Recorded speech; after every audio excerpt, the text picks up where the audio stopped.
Good afternoon, I'm Raine Musñgi. This is Newsfeed on BNC, the Bilyonaryo News Channel. The Quezon City government has identified 41 close contacts of the first mpox case this year, announced by the Department of Health. In a press conference today, Quezon City Mayor Joy Belmonte says 28 out of the 41 were placed in self-quarantine and are being monitored by the QC Health Department. This is part of the containment measures of the disease the local government is implementing. After conducting contact tracing, they also found that the 33-year-old male patient visited a dermatology clinic and a massage spa along E. Rodriguez Avenue. Among those quarantined were the masseuse and other clients of the spa. Belmonte has ordered the closure of the spa after finding out that its permits had expired. The latest mpox case is the 10th in the country since 2023. Mayor Belmonte clarifies that the patient is not a Quezon City resident. President Marcos vows heads will roll over the escape of dismissed Bamban-Tarlac Mayor Alice Go. The president says Go's departure exposed the corruption that undermines the country's justice system and erodes public trust. Marcos also promises to unmask those who aided Go. He says there's no room in his government for anyone who places personal interest above serving Filipinos with honor, integrity, and justice.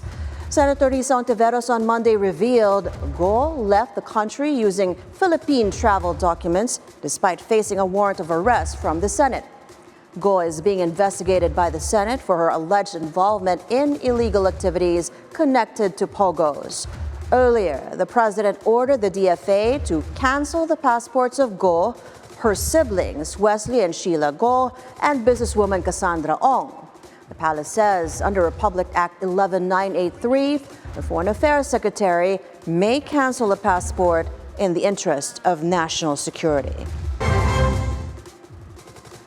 The Overseas Workers Welfare Administration says it is ready to assist Filipinos abroad in light of two recent emergencies, the mpox outbreak and the rising violence in Lebanon. In an interview with BNC's At the Forefront, OWWA Administrator Arnel Ignacio says his agency both has the experience and structure to ensure Filipinos are safe and will be able to return home.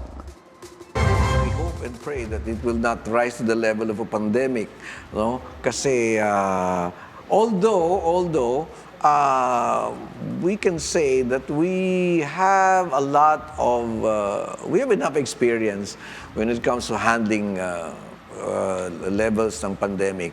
First, the new secretary Hans Kakdak, siya yung administrator ng OWWA before, and I was the deputy administrator.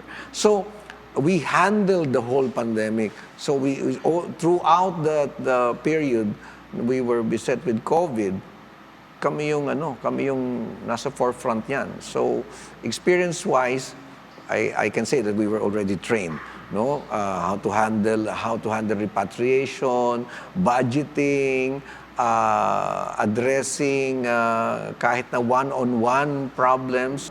Handling the situation ngayon in Lebanon, we've already set up the structure and as to how they will be repatriated if needed.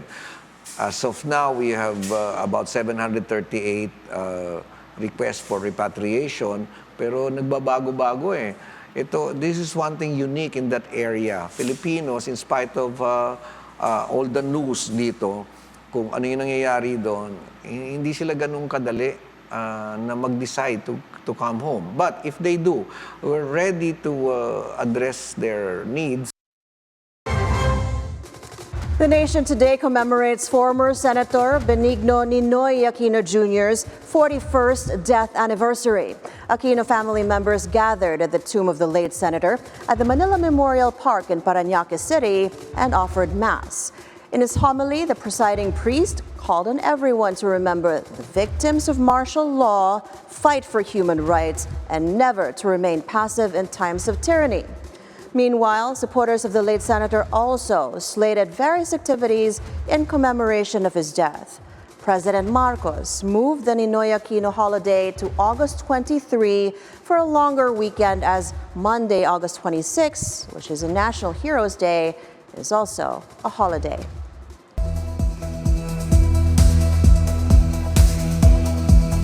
Over in the U.S., the Obamas close out the second night of the Democratic National Convention. Former U.S. President Barack Obama returns to his political hometown of Chicago to rally support for U.S. Vice President Kamala Harris. Obama says it's about time for another historic presidency. Should Harris win in November, it would be historic in many ways, becoming the first woman, first Black, and first South Asian president of the United States. If we work like we've never worked before, if we hold firm to our convictions, we will elect Kamala Harris as the next president of the United States, and Tim Walz as the next vice president of the United States. We will elect leaders up and down the ballot who will fight for the hopeful, forward-looking America we all believe in. And together, we too will build a country that is more secure and more just, more equal, and more free. So let's get to work. God bless you. And God bless the United States of America. Obama also delivered a blistering attack against his successor, Donald Trump, who is trying to retake the White House from the Democrats. There's the childish nicknames, the crazy conspiracy theories, this weird obsession with crowd sizes.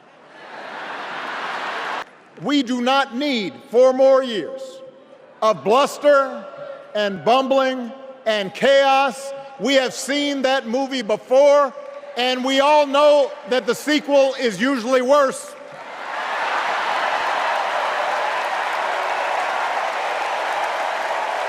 America's ready for a new chapter. America's ready for a better story. We are ready for a President Kamala Harris. And Argentina quarantines a cargo ship in the Parana River over a suspected mpox case on board. Health authorities say one of the crew members of the Liberian-flagged ship was isolated after showing symptoms of the disease. The vessel was sailing back from Brazil to pick up cargo. The WHO has declared the deadlier variant of the mpox a public health emergency of international concern. And those are the news this hour. I'm Raine Musñgi. Stay tuned to BNC for more top-of-the-hour news on Free TV Channel 31 and also on our website, bnc.ph. Bilyonaryo News Channel, always on top.